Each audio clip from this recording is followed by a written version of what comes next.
3 வயது குழந்தைக்கு சர்க்கரை வர காரணம். சர்க்கரை வந்தாலே அதிர்ச்சியாக தான் இருக்கும். ஏன்னா சர்க்கரை வந்துருச்சு, மாத்திரை தொடர்ச்சியாக சாப்பிடணும் அப்படிங்கிறது. அதுவும் குழந்தைக்கு சர்க்கரை வர்றதுங்கிறது ஒரு பேர் அதிர்ச்சி. அதுலேயும் 3 வயசு பிள்ளைக்கு சர்க்கரையா அப்படிங்கிறது அதை விட பெரிய அதிர்ச்சியாக தான் இருக்கும். அப்படி சர்க்கரை வர்றதுக்கு காரணம் என்ன? அப்படி வந்தால் அந்த குழந்தைக்கு என்ன மாதிரி உணவு கொடுக்கறது, என்ன மாதிரி வைத்திய முறைகளை கையாளுறது அப்படிங்கிறத பற்றி இந்த வீடியோவில் உங்களுக்கு விரிவாக சொல்கிறேன். அதனால வீடியோவை ஆரம்பத்திலேருந்து கடைசி வரைக்கும் ஸ்கிப் பண்ணாமல் பாருங்கள். அப்போ தான் நான் என்ன சொல்ல வர்றேன் அப்படிங்கிறது உங்களுக்கு புரியும். நான் டாக்டர் மணிவண்ணன், காரைக்குடியில் ஸ்ரீ பார்வதி சர்க்கரை நோய் மருத்துவமனை என்ற பெயரில் மருத்துவமனை நிறுவி கடந்த 35 வருடங்களாக மருத்துவமனை நடத்தி வருகிறேன். இன்னைக்கும் ஆயிரக்கணக்கான சர்க்கரை நோயாளிகள் எங்கள் மருத்துவமனைக்கு வந்து நல்லா இருக்காங்க. இந்த சேனல் முழுக்க மருத்துவ அறிவியலை அடிப்படையாக கொண்டு தான் நான் உங்கள்கிட்ட பேசுகிறேன். அறிவியலுக்கு புறம்பான எந்த விஷயத்தையும் எங்கள் சேனலில் சொல்றதில்லை. அதனால இந்த சேனலை சப்ஸ்கிரைப் பண்ணி பாருங்க. உங்க நண்பர்கள் உறவினர்களுக்கும் ஷேர் பண்ணி சப்ஸ்கிரைப் பண்ணி பார்க்க சொல்லுங்க. 8 வருஷத்துக்கு முன்னாடி ஒரு சம்பவம். ஒரு குழந்தைய சர்க்கரை இருக்கு அப்படின்னு சொல்லி எங்க மருத்துவமனைக்கு கூட்டிட்டு வந்தாங்க. அப்ப அந்த குழந்தைக்கு வயசு 12. 2 வருஷமா அதுக்கு சர்க்கரை இருந்துச்சு. சர்க்கரையை பரிசோதனை பண்ணிட்டு அதை ஒரு ரூம்ல படுக்க வச்சிருந்தாங்க. அந்த குழந்தைய பாக்குறதுக்காக ரூம்குள்ள நுழைஞ்சேன். அந்த குழந்தை 12 வயசுக்குள்ள தான் கையெடுத்து என்னை கும்பிட்டுட்டு, சார் என்னை விட்டுருங்க, நான் செத்து போறேன் அப்படின்னு சத்தம் போட்டு அழுதுச்சு. எனக்கு ஒரே சங்கடமா போயிடுச்சு. என்னமா அப்படி அழுகுதேன்னு. இல்ல சார், அது இன்சுலின் போடுறதுனால ரொம்ப வலிக்குது, எனக்கு ட்ரீட்மெண்ட் வேண்டாம் அப்படின்னு சொல்லி இந்த மாதிரி அழுகும் சார், நாங்க என்ன செய்யறேன்னு தெரியல அப்படின்னு சொன்னாங்க. எனக்கு அந்த சூழ்நிலை, அந்த நிலைமையெல்லாம் புரிஞ்சிச்சு. இந்த குழந்தைய நாங்க எப்படி அந்த பிரச்சனையிலேருந்து மீட்டு கொண்டுட்டு வந்தோம், இப்ப அந்த குழந்தை எப்படி இருக்கு அப்படிங்கிறத இந்த வீடியோல அடுத்தடுத்து சொல்லிக்கிட்டே வரேன். அதுக்கு முன்னாடி குழந்தைகளுக்கு சர்க்கரை நோய் ஏன் வருது, வந்தா என்ன செய்யணும், என்ன மாதிரி உணவு சாப்பிடணும், என்னென்ன பிரச்சனைகள் குழந்தைகளுக்கு வரும், அதை எப்படி நம்ம ஃபேஸ் பண்ணணும் அப்படிங்கிறத நான் முதல்ல அதை சொன்னாதான் இந்த குழந்தைக்கு நாங்க என்ன செஞ்சோம் அப்படிங்கிறத நீங்க நல்லா புரிஞ்சுக்க முடியும். பெரும்பாலும் குழந்தைகளுக்கு வர்ற சர்க்கரை நோயை கணக்கெடுக்கிறப்ப 1 லட்சம் குழந்தைகள்ல 37 குழந்தைகளுக்கு சர்க்கரை வியாதி வருது. அந்த 37 குழந்தைகள்ல பெரும்பாலும் 5 வயசுக்கு கீழே இருக்கவங்க தான். அதுல பெண்கள் தான் அதிகம். நான் என் அனுபவத்துல பெண் குழந்தைகளுக்கு தான் அதிகமா சர்க்கரை நோய் இருக்கிறத பார்த்திருக்கேன். சர்க்கரை நோயை 2 வகையா பிரிக்கலாம். ஒன்னு டைப் 1 டயபெட்டிஸ், இன்னொன்னு டைப் 2 டயபெட்டிஸ். டைப் 1 அப்படிங்கிறது இன்சுலின் போட்டு தான் உயிர் வாழ முடியும். டைப் 2 அப்படிங்கிறது மாத்திரை போட்டு உயிர் வாழலாம். மாத்திரை வேலை செய்யாம இருக்கிறப்ப இன்சுலின் தேவைப்படும். பெரும்பாலும் குழந்தைங்க டைப் 1 தான் இருக்கும். இன்சுலின் போட்டு தான் உயிர் வாழவே முடியும். இந்த டைப் 1 டயபெட்டிஸ் அப்படின்றது நம்ம கன்ஃபார்ம் பண்ணிட்டோம்னா அவங்களுக்கு இன்சுலின் தொடர்ச்சியா கொடுக்க வேண்டி இருக்கும். 1 வாரம் இன்சுலின் போடலைன்னா கூட அவங்களோட உயிருக்கு ஆபத்து இருக்கும். பெரும்பாலும் 14 வயசுக்கு கீழே இருக்கிற குழந்தைகளுக்கும் 14 வயசுல இருந்து 19 வயசு இருக்கிற இளைய சமுதாயத்தினருக்கும் வர்ற சர்க்கரை நோய் டைப் 1 தான். அதாவது இன்சுலின் போட்டு தான் உயிர் வாழ முடியும் அப்படின்ற நிலை. டைப் 2 ஒரு 1 or 2% இருக்கும். அதிகமா எடை இருக்கிற குழந்தைகளுக்கும் பரம்பரையாகவும் சில பிள்ளைங்களுக்கு சர்க்கரை நோய் இருக்கலாம். பெரும்பாலும் ஆப்பிரிக்கா மற்றும் ஆசிய நாடுகள்ல தான் இந்த நோயாளிகளுடைய எண்ணிக்கை அதிகம். குழந்தைங்களுக்கு சர்க்கரையை பற்றிய ஒரு புரிதல், அது வராம தடுக்கிறதுக்கான நடைமுறை என்ன, வந்தா அதோட அறிகுறிகள் என்ன, வந்தா என்ன செய்யணும், எப்படி சாப்பிடணும் அப்படின்னு அந்த குழந்தைங்களுக்கு புரிய வைக்கிற நோக்கத்துல எங்க மருத்துவமனை கடந்த பல வருடங்களாகவே அரசு பள்ளி மற்றும் அரசு உதவி பெறும் பள்ளிகள்ல சர்க்கரையை பத்திய விழிப்புணர்வு கல்வியை தொடர்ச்சியா கொடுத்துக்கிட்டே வர்றோம். அந்த படங்களை நீங்க இப்ப பார்க்கலாம். இதை பத்தி இன்னும் நீங்க விரிவா தெரிஞ்சுக்கணும் அப்படின்னா நோய்களின் தாய் அப்படின்ற பேர்ல ஒரு புத்தகம் எழுதியிருக்கேன். இந்த புத்தகம் வேணும்னா நீங்க இந்த டிஸ்பிளேல தெரிகிற நம்பருக்கு போன் பண்ணி கொரியர் மூலம் இந்த புத்தகத்தை பெற்றுக்கொள்ளலாம். இப்ப 99% குழந்தைகள் டைப் 1 டயபெட்டிஸ்ல தான் பாதிக்கப்படுது. அதுக்கு காரணம் குழந்தை பிறக்கிறப்பவே அது ஜீன்ல ஏற்படக்கூடிய ஒரு மாற்றம். குழந்தை பிறக்குது, ஓரிரு வருடங்கள், அதாவது 2 வருஷம் 3 வருஷம் கழிச்சு திடீர்னு சர்க்கரை வருதுன்னா அதுக்கு காரணம் ஏதாவது ஒரு இன்ஃபெக்ஷன் ஆகி இன்சுலின் சுரக்கிற கணையத்துல பீட்டா செல்ஸ் அப்படிங்கிற செல்ஸை முழுசா அழிச்சிரும். அந்த செல்கள் தான் இன்சுலின் உற்பத்தி கேந்திரமா இருக்கும். அந்த செல்கள் இல்லாம போறதுனால இன்சுலின் சுரப்பு நின்னு போயிரும். அதனால சர்க்கரையோட அளவு அதிகமாயிரும். இதை சரி பண்ண முடியுமா? இன்சுலின் போடாமையே அந்த குழந்தையை காப்பாற்ற முடியுமா? அதுக்கு ஒரு சின்ன உதாரணத்தை நான் உங்களுக்கு சொல்றேன். ஒருத்தருக்கு ஆக்சிடென்ட்ல காலில் ரொம்ப பாதிப்பாயிருச்சு. காலை எடுத்தாதான் அவருக்கு உயிர் பிழைக்க முடியும் அப்படின்ற நிலைமை. காலை எடுத்தாச்சு. இப்ப கால் திருப்பி வளருமா? வளராது இல்ல. அது செயற்கை கால், அது ஆர்டிபிஷியல் லிம்ப் பொருத்தி தான் அவர் நடக்கணும். இதை நீங்க ஏத்துக்கிறீங்க தானே? அதே மாதிரி அவங்களுடைய கணையத்துல இருக்கிற அந்த பீட்டா செல்ஸ் அழிஞ்சிரும். அதனால அந்த செல் சுரக்கிற இன்சுலின் சுரப்பு நின்னு போயிடும். இது எப்படி மறுபடியும் அந்த செல்லை உயிர்ப்பிக்கிறது?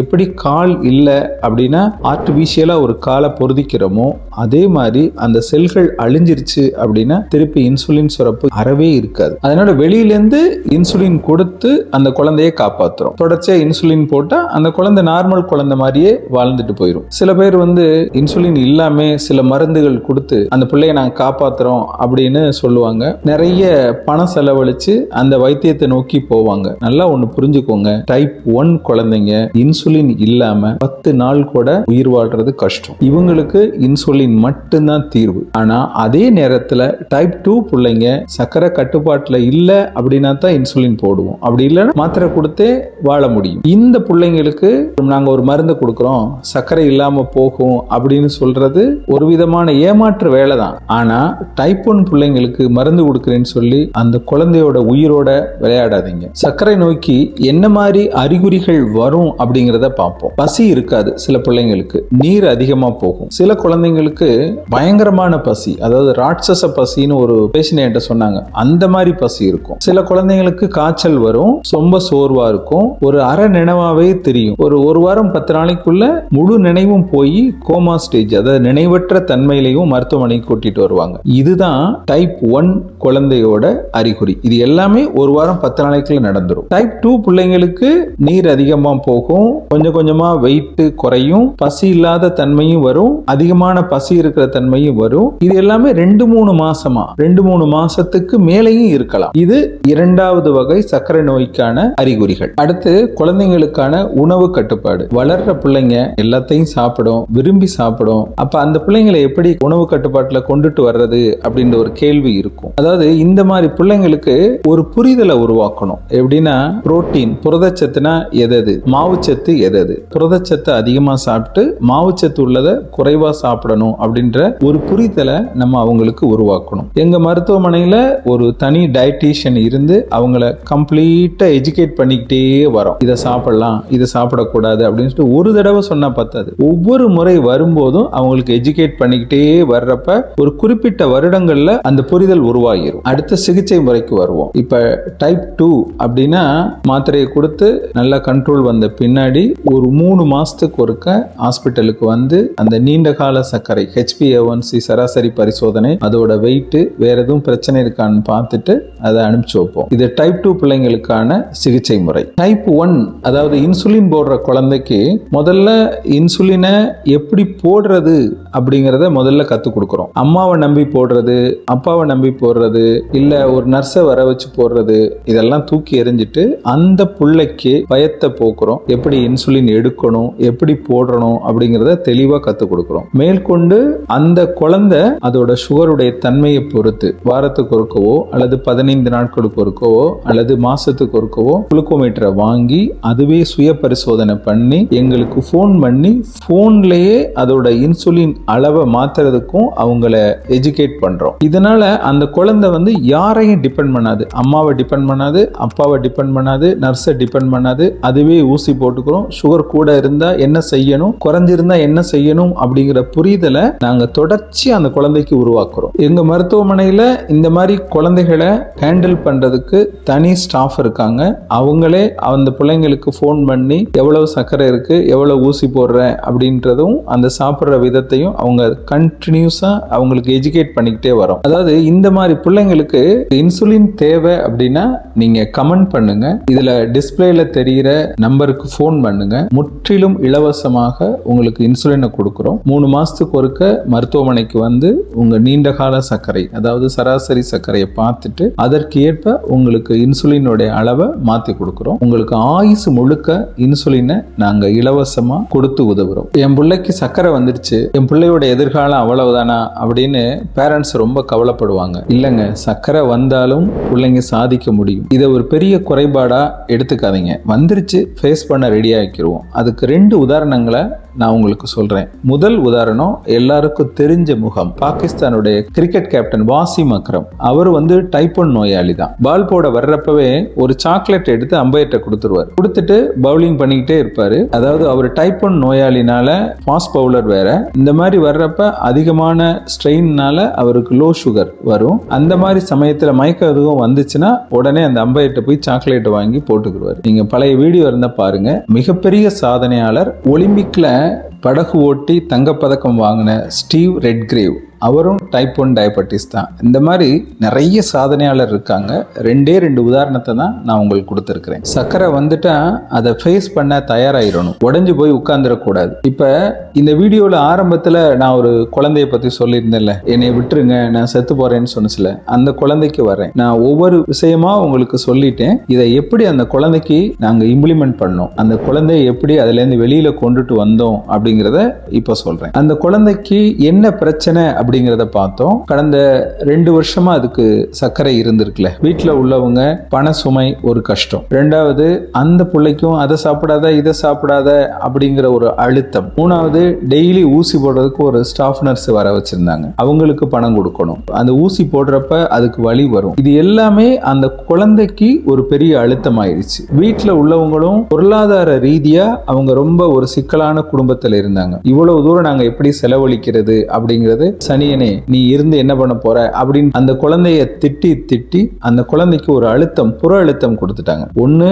உள்புற ஒரு அழுத்தம், இன்னொன்னு புற அழுத்தம், 2வது குடும்பத்தோட வறுமை, எல்லாம் சேர்ந்து தான் அந்த குழந்தைக்கு அந்த ஒரு மனநிலை பாதிப்பை ஏற்படுத்தி இருந்தது. இப்ப நாங்க எங்க ஹாஸ்பிட்டல்ல இருக்கிற சைக்காட்ரிஸ்ட வச்சு அவங்க மொத்த குடும்பத்துக்கும் ஒரு கவுன்சிலிங் பண்ணோம். இது தவறு, அந்த குழந்தைக்கு இப்படி செய்யுங்க, பெருசா மாறுதல் வேண்டாம், அந்த குழந்தைக்கு அதுவே இன்சுலின் போடுறதுக்கான சூழல் எப்படி பண்ணணும்ன்றத சொல்லி கொடுத்தோம். நல்லா புரிஞ்சுக்கிடுச்சு. அதுக்கு ஒரு குளுக்கோமீட்டரையும் கொடுத்தோம். அதுவே ஃபோன் பண்ணி கேட்கறதுக்கான ஒரு சூழலையும் ஏற்படுத்தணும். இங்க பெட்ல இருக்கிறப்பவே அதுக்கு வந்து ஃபோன் பண்ணி இன்சுலினோட அளவை எப்படி மாத்தணும் அப்படிங்கறத சொல்லி கொடுத்தோம். அவங்க ஃபேமிலிக்கான பொருளாதார சுமையை குறைக்கிறதுக்கு இலவசமா இன்சுலின் கொடுத்துட்டோம். கொடுத்த உடனே கொஞ்சம் கொஞ்சமா அந்த புள்ள அதுல இருந்து அழகா வெளியில வர ஆரம்பிச்சிருச்சு. அடுத்து எப்ப வந்தாலும் முதல் தடவை கொஞ்சம் லேசா பேசும், அப்புறம் நல்லா பேசிச்சு, அப்புறம் வர்றப்பவே எனக்கு குட் மார்னிங் எல்லாம் சொல்லிட்டு விஷ் பண்ணி நல்லா சிரிச்சு அவங்க ஒரு சந்தோஷமா ஆஸ்பத்திரிக்கு வர ஆரம்பிச்சிச்சு. இப்ப அந்த குழந்தை காலேஜில் படிச்சுக்கிட்டு இருக்கு, சர்க்கரையை எதிர்த்து நல்லா வாழ்ந்துகிட்டு இருக்கு. எந்த காம்ப்ளிகேஷனும் அதுக்கு இது வரைக்கும் இல்லை. சர்க்கரை வந்துட்டா வீட்டில் உள்ளவங்க அந்த பர்டிகுலர் நோயாளிக்கு அரவணைப்பு தான் கொடுக்கணும். எரிச்சலான வார்த்தைகள் இல்ல. சர்க்கரை நோயாளி மாரடைப்புடன் வண்டி ஓட்டினார், அது என்னங்கிறத இந்த வீடியோட ஃபர்ஸ்ட் கமெண்ட்ல சொல்லியிருக்கேன், அதையும் பார்த்து தெரிஞ்சுக்கோங்க.